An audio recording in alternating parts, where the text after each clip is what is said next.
الحمدللہ والصلاة والسلام علی رسول اللہ وعلى آلہ وصحبہ ومن والاه اما بعد فاعوذ باللہ من الشیطان الرجیم بسم اللہ الرحمن الرحیم وعن عبداللہ بن عمرو بن العاص رضی اللہ تعالی عنہ قال اقبل رجل الى النبي صلی اللہ علیہ وسلم فقال ابايعك على الهجرة والجهاد ابتغي الاجر من الله تعالى فقال فهل من والديك احد حي قال نعم قال بل كلاهما قال فتبتغي الاجر من الله تعالى قال نعم قال فارجع الى والديك فاحسن صحبتهما رواه متفق عليه. آج کے درس میں جس حدیث کو میں نے آپ حضرات کے سامنے پیش کیا گیا، گزشتہ کچھ دنوں سے آپ کے سامنے ماں باپ کے سلسلے میں حسن سلوک پر مختلف حدیثیں پیش کی جا رہی تھیں، اسی سلسلے کی حدیث ہے.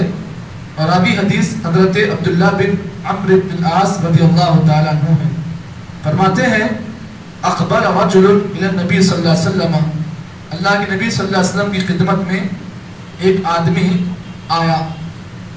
فقال اکہا ابایعک علی الہجرہ والجہاد، اے اللہ کے رسول میں آپ کے پاس اس لیے آیا ہوں تاکہ میں ہجرت اور جہاد کی نیت سے آپ پر بیعت کروں، اور میں چاہتا ہوں کہ میں ہجرت اور جہاد کر کے اللہ رب العالمین کی بارگاہ میں یہ اللہ تعالیٰ کے حضور میں اجر کی امید کرتا ہوں کہ میں اگر ہجرت کروں گا، جہاد کروں گا تو میری نیت یہ ہوگی کہ اللہ تعالیٰ مجھے ہجرت کے ذریعے سے اور جہاد کے ذریعے سے اللہ تعالیٰ مجھے ثواب دے.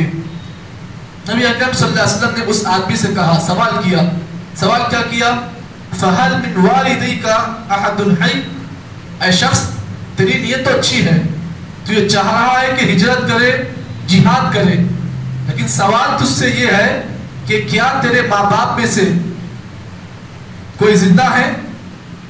کہا اللہ رسول ماں باپ زندہ ہیں، والد بھی زندہ ہے اور والدہ بھی زندہ ہے.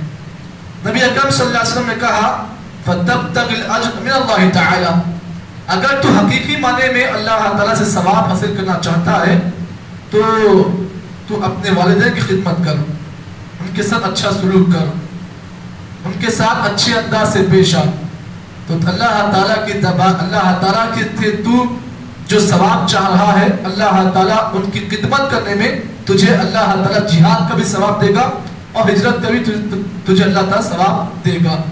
اس حدیث کو امام بخاری اور مسلم نے روایت کیا. اب آئیے اس حدیث میں میرے اور آپ کے لیے جو اہم باتیں ہیں اس کو ہم سن لیں، کیونکہ یہ حدیث جہاں پر ہم نے سنی ہے وہیں پر اس حدیث میں بہت سارے مسائل ہمیں اور آپ کو ملتے ہیں. پہلا مسئلہ اس حدیث سے یہ معلوم ہوا کہ اللہ تعالیٰ کی بارگاہ میں یہ اللہ تعالیٰ کی خاطر جہاد کرنا یہ بہت بڑی نیکی ہے. لیکن آپ اس بات کو جان لیں، جہاں پر جہاد کرنا یہ بڑی نیکی ہے وہیں پر ماں باپ کی خدمت کرنا یہ اس سے بڑی نیکی ہے. اب آپ کے سامنے میں بڑی اہم بات بتا رہا ہوں. فرض کی دو قسمیں ہیں، ایک ہے فرض عین، ایک ہے فرض کفایہ.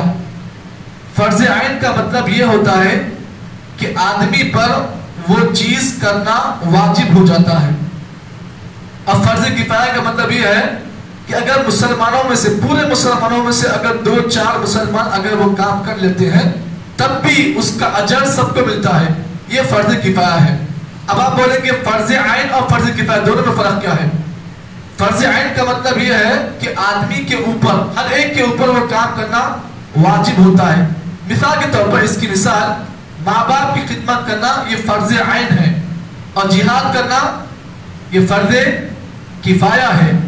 فرض کفایہ کا مطلب یہ ہے کہ پورے مسلمان اگر جہاد کریں تو بھی صحیح نہیں ہے. اگر کچھ مسلمان اگر جہاد کرتے ہیں تو سب کا جو ہے ثواب جہاں پر جہاد کرنے والے کو ملے گا وہیں پر فائدہ ہر ایک کو ملے گا. یہ فرض کفایہ، جسے مثال طور پر جنازے کی نماز پڑھنا یہ فرض کفایہ ہے، اور عام نماز پڑھنا جو نمازیں ہم پڑھتے ہیں یہ فرض عین ہے. تو معلوم یہ ہوا فرض کفایہ میں اور فرض عین میں فرق ہے.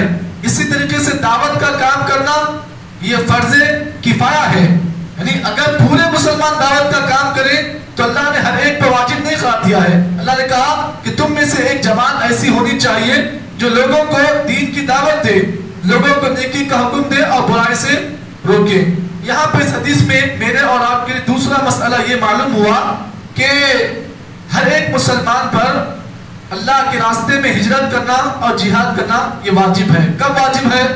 اب یہاں پر آپ اس کا مسئلہ بھی دیکھیں کہ جہاد کرنا یہ اس وقت آدمی پر واجب ہو جاتا ہے جب سارے مسلمانوں کی جانیں خطرے میں ہیں, ملک پورا خطرے میں ہے, دشمن حملہ کرنا چاہتا ہے, تو اس وقت ہر ایک مسلمان پر جہاد کرنا یہ واجب ہے. دوسرا مسئلہ اس حدیث سے ہمیں اور آپ کو ملا وہ یہ ہے کہ آدمی کو چاہیے کہ ہمیشہ اللہ تعالیٰ کے بعد وہ اپنے ماں باپ کی اچھی طرح خدمت کرے, کیونکہ ماں باپ کے ساتھ حسن سلوک کرنے کا اللہ تعالیٰ نے قرآن مجید کے اندر اللہ نے حکم دیا ہے. اگر ماں باپ کی خدمت اگر کوئی آدمی نہیں کرتا ہے اور چاہتا یہ ہے کہ وہ اللہ کے راستے میں جہاد کرے لیکن اس کے ماں باپ زندہ ہیں, تو آدمی کی ضروری ہے کہ سب سے پہلے وہ ماں باپ سے اس کی اجازت لے گا. کہے گا ابا جان میں جہاد کو جانا چاہتا ہوں, آپ کی اجازت ہے یا نہیں ہے؟ تو جہاد ایک ایسا عمل ہے جو اللہ کے راستے میں بڑا محبوب عمل ہے, لیکن اس کام کو کرنے کے لیے بھی ماں باپ کی پرمیشن لینا ضروری ہے. اگر آپ کے ماں باپ زندہ ہیں تو آپ سب سے پہلے ان کی پرمیشن لیں گے, پھر اس کے بعد جہاد کریں گے. اللہ کے نبی کے پاس ایک صحابی رسول آئے کہ اللہ کے رسول میں جہاد کرنا چاہتا ہوں لیکن میرے ماں باپ, میں جب جہاد کرنے جاتا ہوں تو میرے ماں باپ روتے ہیں کہ میں جہاد نہ کروں, آپ کی اس بارے میں کیا رائے ہے؟ نبی اکرم صلی اللہ علیہ وسلم نے کہا کہ کیا تو نے جہاد کے راستے میں جاتے وقت اپنے ماں باپ کے دل کو ناراض کیا؟ کہا رسول میں نے اپنے ماں باپ کے دلوں کو ناراض کیا ہے, وہ رو رہے تھے لیکن میں پھر بھی جہاد میں گیا. نبی اکرم نے فرمایا تیرے لیے سب سے بڑا جہاد یہ ہے کہ تو اپنے ماں باپ کی خدمت کر. معلوم یہ ہوا جہاد اتنا بڑا عمل ہے لیکن اس کے لیے بھی ماں باپ کی اجازت دینا آدمی کے لیے ضروری ہے. تو اس حدیث کے اندر اللہ کے نبی صلی اللہ علیہ وسلم نے بے شمار باتیں بیان کی ہیں. خلاصہ کلام یہ ہے کہ مجھ کو اور آپ کو چاہیے اگر ہمارے ماں باپ زندہ ہیں تو ان کے ساتھ خدمت کا اللہ تعالیٰ نے حکم دیا ہے, ان کے ساتھ اچھا سلوک کرنے کا اللہ تعالیٰ نے قرآن مجید کے اندر اور اللہ کے نبی نے حدیث کے اندر اس کا حکم دیا ہے. اللہ سے دعا ہے کہ اللہ تعالیٰ مجھے اور آپ کو جتنی باتیں اس حدیث کی روشنی میں بتائی گئی ہیں اللہ تعالیٰ صحیح معنی میں اس پر آپ کو توفیق عطا فرمائے. سبحان اللہ بحمدہ, سبحان اللہ وبحمدہ, اشہد ان لا الہ الا انت, نستغفرک و نتوب الیک.